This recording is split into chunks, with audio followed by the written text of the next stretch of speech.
I feel the frustration of those organizations because I share it is how do you get the physicians to come to training? They're asking for training. I see it in the comments, but I make available trainers. I make available myself. I say, I will come meet with you. And every month I send out our updates and I include that message at the bottom. If you need help, here are our trainers, or if they're not available, reach out to me. I'll glad to come sit with you. And I never receive any responses. Nobody ever asked. But yet every year on the survey, they're begging for it. So what does YouPerform do that kind of allows, I guess, fixes the problem of meeting the physicians where they want to be met with the training they want? I love this question.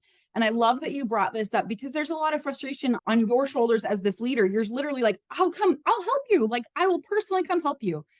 There's some really interesting data coming out of class research right now around, they're looking now at virtual self-directed learning, which is where YouPerform falls, right? We fall in that category. There's an interesting, I don't know if I want to call it a phenomenon or a trend in the data. A positive experience with self-directed virtual learning has the capacity to reduce self-reported burnout by up to 50%.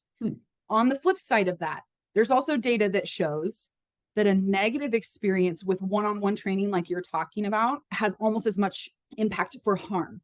And I'll explain this. And here's my hypothesis, and I don't have data to support this, so this is my opinion here. As individuals, especially physicians, right? We're talking about some of the most educated, they're all experts in their fields. They're very educated people. To even have to say, I need help with this thing is a very vulnerable thing to do. So to say to a fellow physician, hey, I need help, is almost saying like, I don't got this, from someone who always has it.